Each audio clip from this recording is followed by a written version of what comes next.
Assalamualaikum warahmatullahi wabarakatuh. Ketemu lagi dengan saya di pertemuan 9 atau pertemuan pertama di semester genap. Semoga kalian tetap selalu sehat, selalu bahagia, dan juga tetap selalu semangat. Untuk mapel akuntansi keuangan, kali ini kita akan membahas materi tentang hutang wesel jangka panjang. Materi yang akan kita bahas kali ini tentang kompetensi dasar dan juga kompetensi intinya, yaitu adalah melakukan pencatatan hutang wesel jangka panjang dan juga menerapkan pencatatan hutang wesel jangka panjang. Adapun untuk indikator-indikator tentang hutang wesel jangka panjang atau misalkan bisa disebut dengan materi yang akan kita bahas kali ini seluruhnya tentang adalah menjelaskan pengertian hutang jangka panjang itu sendiri, menjelaskan jenis-jenis wesel jangka panjang, menjelaskan penerbitan wesel pada nilai nominal, dan juga menjelaskan wesel tidak diterbitkan pada nilai nominal. Untuk materi tentang menjelaskan wesel tidak diterbitkan pada nilai nominal, nanti akan saya bahas di pertemuan luring atau jika ada kunjungan ke sekolah, karena jika dibahas di videonya akan memakan waktu yang cukup banyak, untuk kurang lebih waktu yang 30 menit. Jadi akan nanti saya bahas di pertemuan pada saat kalian kunjungan ke sekolah. Sekarang kita masuk dalam pengertian utang jangka panjang itu sendiri apa sih? Hutang jangka panjang adalah utang yang diharapkan akan dibayar dalam jangka waktu lebih dari 1 tahun atau lebih dari 1 siklus operasi normal perusahaan dan dengan menggunakan aset tidak lancar yang ada atau dengan menimbulkan kewajiban jangka panjang lainnya. Biasanya, perusahaan membutuhkan dana jangka panjang untuk membiayai pengeluaran jangka panjang, seperti contohnya perluasan perusahaan atau modernisasi dari perusahaan itu sendiri. Biasanya dana jangka panjang yang diperoleh dari luar perusahaan bisa melalui utang jangka panjang atau long term debt, yaitu utang yang jangka waktunya lebih dari 10 tahun.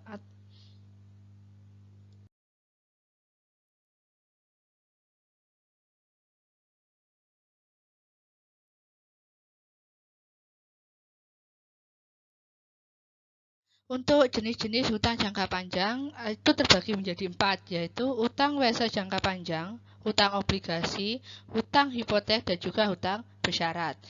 Yang akan kita bahas kali ini adalah utang wesel jangka panjang. Sedangkan yang untuk obligasi, saya akan kasih tahu hanya dari pokok garis besarnya saja.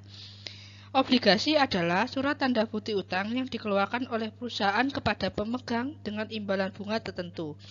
Biasanya utang obligasi itu terdapat pada kontrak surat obligasi yang dilakukan oleh pihak yang berutang dengan cara wajib membayar hutangnya beserta bunga dan pihak pemegang obligasi beserta bunga yang pada umumnya tanpa meminjamkan atau menjaminkan suatu aktiva. Sedangkan untuk utang hipotek itu sendiri atau mortgage payable adalah pinjaman yang harus dijamin dengan aset tetap tidak bergerak. Di dalam perjanjian hutang hipotek, aset tetap yang dijadikan jaminan jika peminjam tidak melunasi pinjaman pada waktunya, maka pemberi pinjaman dapat menjual jaminan untuk diperhitungkan dengan pinjaman yang bersangkutan. Sedangkan untuk yang utang bersyarat adalah kewajiban yang kemungkinan timbulnya tergantung terjadi atau tidak terjadinya suatu peristiwa di masa yang akan datang. Dengan demikian, pada tanggal neraca belum terdapat kepastian mengenai ada atau tidaknya kewajiban tersebut. Ciri-ciri dari utang bersyarat tersebut adalah jika tidak terdapat indikasi atau petunjuk yang kuat bahwa telah timbul kewajiban pada tanggal neraca dan terdapat dasar yang cukup wajar untuk menaksir jumlahnya, maka kewajiban tersebut dapat diungkapkan pada neraca.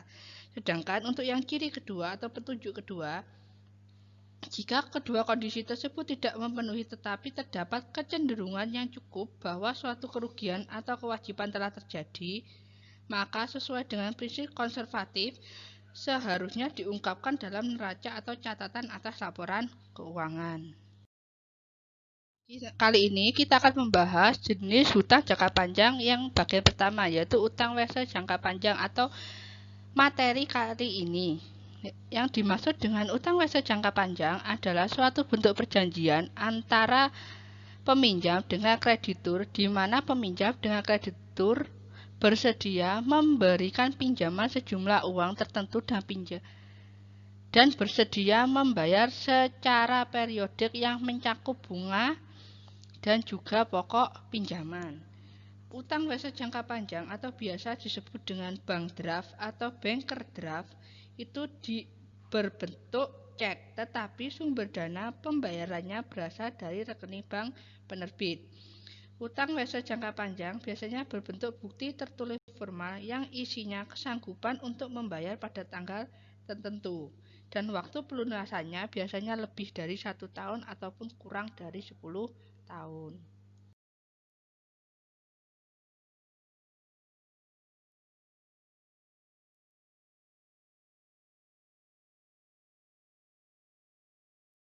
Untuk jenis-jenis utang wesel jangka panjang itu terbagi menjadi 3 sebenarnya. Untuk yang dua, yaitu wesel tidak diterbitkan pada nilai nominal dan juga penerbitan wesel pada nilai nominal, itu saya masukkan ke dalam jenis-jenis utang wesel jangka panjang karena pengakuannya hampir sama.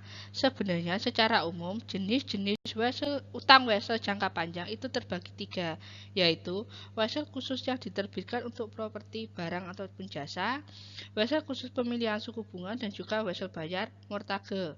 Sedangkan untuk yang penerbitan wesel pada nilai nominal dan juga wesel tidak diterbitkan pada nilai nominal, itu pengakuannya sama dengan hutang wesel jangka panjang itu sendiri. Sedangkan untuk perhitungan jurnal dan juga perhitungan suku bunga dan juga lain-lainnya itu pengakuannya dari kelima jenis hutang wesel itu sama.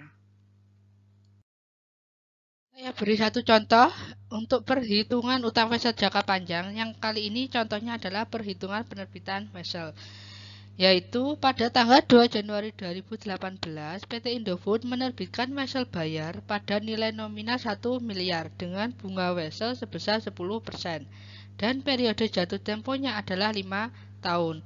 Bunga atas wesel tersebut harus dibayar setiap akhir tahun. Yang perlu mencatat ini adalah yang menerbitkan wesel, yaitu dari PT Indofood. Untuk jurnal pertama yaitu pada tanggal 2 Januari 2018 pada saat PT Indofood menerbitkan wesel. Jurnalnya adalah kas pada wesel bayar sebesar 1 miliar. Setelah itu, yang kedua adalah kita wajib mencatat bunga atas wesel yang dibayar setiap akhir tahun. Jadi, jurnalnya pada tanggal 31 Desember 2018 bunganya sebesar 10%, itu didapat dari mana? 10% dikali 1 miliar. Maka jurnalnya tersebut muncul adalah beban bunga pada utang bunga sebesar 100 juta. Untuk yang selanjutnya, karena jatuh temponya selama 5 tahun, berarti tiap tanggal 2 Januari itu bunganya wajib dibayar, yaitu sebesar berapa? Tetap sebesar 10%.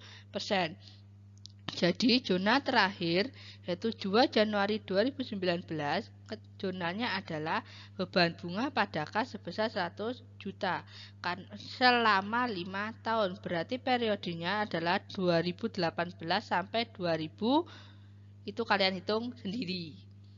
Terima kasih atas perhatiannya. Tetap semangat belajar, tetap sehat, selalu cuci tangan, jaga jarak, jaga kesehatan. Terima kasih. Wassalamualaikum warahmatullahi wabarakatuh.